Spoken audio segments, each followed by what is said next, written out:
For today's video mga kanoypi ay magluluto naman tayo ng napakasarap na cheesy macaroni pasta na siguradong magugustuhan ito ng buong pamilya at pwede rin itong panghanda sa anumang okasyon.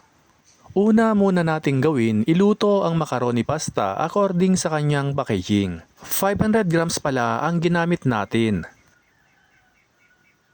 I-drain natin agad at hugasan ng malamig na tubig para ma-stop ang cooking process. Ilagay na natin sa isang lalagyan o mixing bowl at lagyan ito ng butter para hindi magdikit-dikit. Haluin ito ng maigi. Isang tabi muna ito at sa isang kawali ilagay natin ang butter.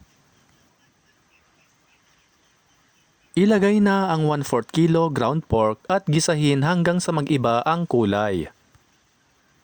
Kapag nag-brown na ito, ilagay na ang hotdog slices. Ilagay na rin ang sibuyas, bawang, at ipagpatuloy ang paggisa.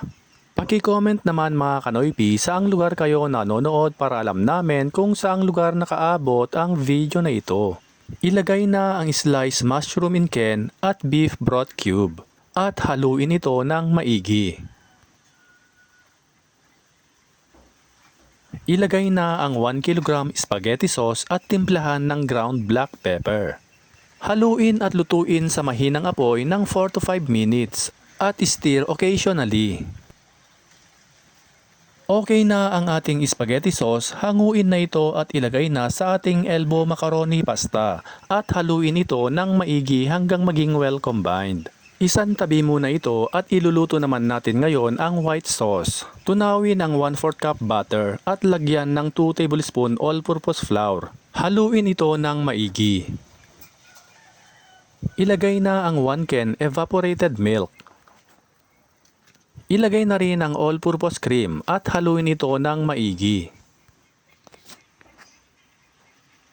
At ilagay na rin ang 200 grams quick melt cheese.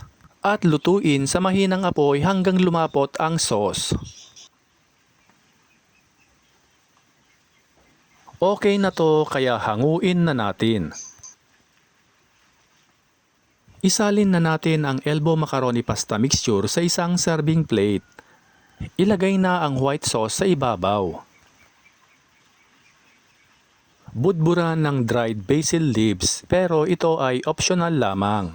At finally, ready na ang ating cheesy macaroni pasta. Pwede na itong kainin agad. Napakasarap talaga nito mga kanoypi at perfect na perfect sa anumang handaan. Hanggang dito na lamang. Don't forget to like and share mga kanoypi for more yummy recipes.